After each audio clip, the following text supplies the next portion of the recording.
Only in Kentucky can one county be home to thousands of acres that were once owned by a Prussian general, and a county seat with the official nickname Best Town on Earth. Hi, I'm Michael, and I'm learning a little bit more about Kentucky, one county at a time, all 120 of them. And today, I'm learning about Hopkins County. If you haven't done it already, I hope you do check out the other counties I've covered. They're all listed in the playlist on my profile. If I haven't covered yours yet, I promise I'll get to it soon. I am doing them all, after all. Mostly going in alphabetical order. As always, if I do miss something, though, feel free to correct me in the comments so that way we can all learn together. Hopkins County sits in the heart of the western coalfield, bounded by the pond, trade water, and Green Rivers.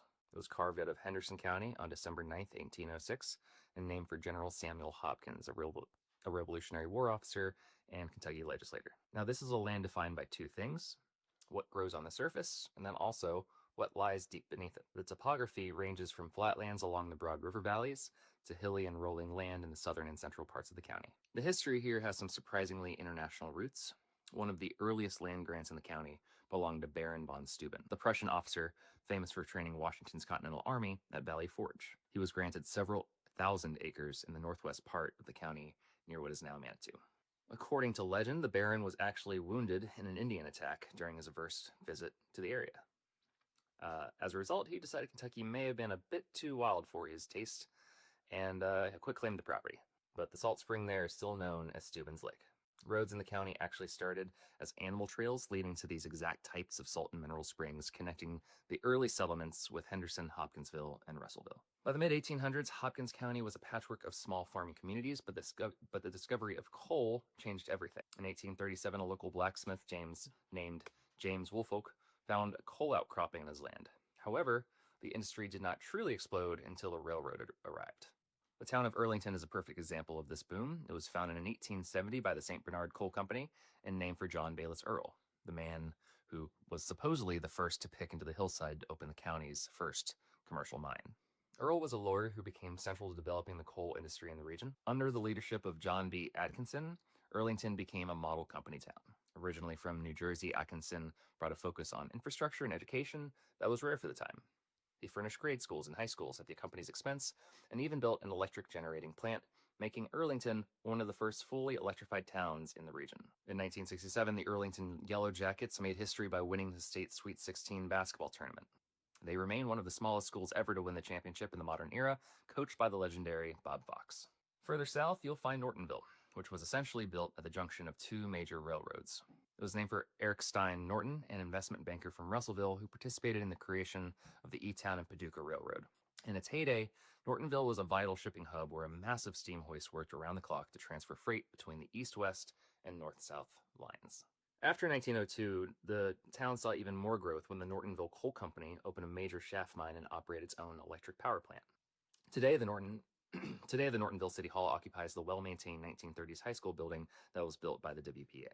Then there's Dawson Springs, which has one of the most unique resort histories in the state. Kind of talked about these types of resorts before, but from the 1800s to the 1930s, people traveled from all over the country to soak in the town's mineral waters. Health properties. It was originally called Tradewater Bend, and the city was renamed Dawson City in 1832. Tourism peaked in 1901, and they had thousands of visitors come in, and the most famous of those visitors may have been the Pittsburgh Pirates. In the 1910s, the Pirates held their spring training right there in Dawson Springs before being lured away to Florida when the Grapefruit League formed. Dawson Springs is also the site of the Outwood Veterans Hospital. Constructed in 1922, the town later diversified with manufacturing, but like many industrial hubs, it was hit hard when those jobs moved away in the 1990s following the passage of NAFTA. Today, the town is a trail town and home to the Pennyral Forest State Resort Park, though it is still heroically recovering from the devastating EF4 tornado that tore through the community in late 2021, claiming 19 lives. The county seat, Madisonville, was founded in 1807 and named for James Madison. It has long carried the bold nickname that they gave themselves, Best Town on Earth.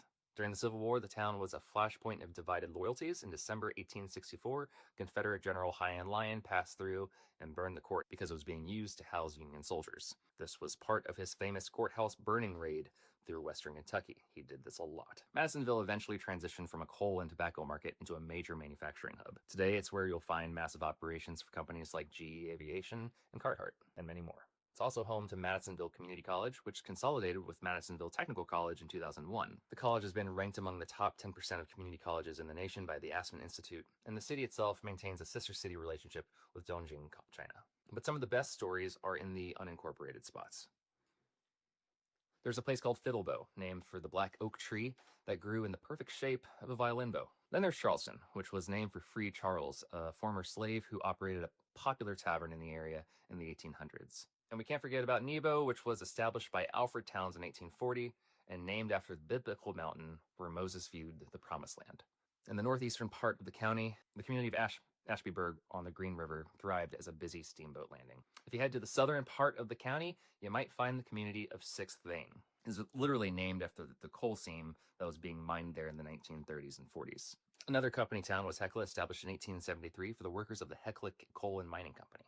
In the city of St. Charles, which was settled as a mining camp in 1872 on land purchased from J.I.D. Woodruff, the community grew around the St. Bernard Mining Company. Even the community of Morton's Gap has a deep history, named after Thomas Morton, who built the very first brick house in Hopkins County back in 1804. That house stood for about 132 years before fire destroyed it in 1936. The site is now occupied by the Vineyard Worship Center. The town of Hanson was founded in 1869 on a grant from Judge Robert Eastwood and Pastor Roland Gooch to function as a stop on the railroad. It was named for Henry B. Hanson, the railroad's engineer. Although essentially destroyed by fire in 1889, the Hanson Historic District today features turn-of-the-century buildings that house quaint shops and restaurants. In the eastern part of the county, White Plains was originally known as Little Prairie before becoming a shipping point for the railroad in 1870. And if you like the holidays, Hopkins County is the only place in Kentucky where you can visit the Christmas Memories Past and Present Museum any time of the year. Located in Madisonville, it features a massive collection of vintage holiday treasures from the 1930s through the 1970s. For history buffs, the Historical Society Museum of Hopkins County features murals of county icons, including Professor C.L. Timberlake, a man of letters who was instrumental in establishing the Rosenwald School in 1932. In the 1950s, the Fees Mine was founded and named after Milton Fees, a noted engineer. It started as a non-union mine, which led to significant tension and even a drive-by shooting in 1950 as the United Mine Workers attempted to organize. This conflict was a common thread throughout the Western coalfields history. Other communities like Coyltown, Anton, Barnsley, and Dalton added to this industrial tapestry. Barnsley was tragically struck by violent tornadoes, however, in both 2021 and 2024. The county has produced a wide range of notable folks, from Steve Beshear, the 61st governor of Kentucky, to Frank Ramsey, the Hall of Fame basketball player for the Boston Celtics. It's even home to the mother of Muhammad Ali, Odessa Grady Clay, and also Drew Franklin from Kentucky Sports Radio. Not to mention Scott Jennings, a guy on CNN that talks a lot, and Travis Ford. Hopkins County's industrial footprint isn't just a thing of the past. By 1970, this county was the second largest coal producer in the entire western coalfield, and ranked fifth in the state for oil production. The construction of the Pennyrile and Western Kentucky Parkways in the 1970s wasn't just for travel. It was a logistics lifeline that allowed the region to pivot when the coal market shifted. In the early 20th century, Madisonville was a rail hub so dominant that it served as the center for the region's tobacco market. This was a time when the Hustler newspaper, which ran from 1892 to 1912, documented the transformation of a sleepy village into a commercial titan. The town even had its own African-American educational landmarks like the Atkinson Literary and Industrial College, which operated until 1936, providing critical education and vocational training. Even the natural landscape tells a story of survival. Prehistoric Native Americans built stone structures on Fort Ridge, a site that was unfortunately lost to strip mining. Today, the county is home to 45,000 residents. So, that's Hopkins County. What did we get wrong this time?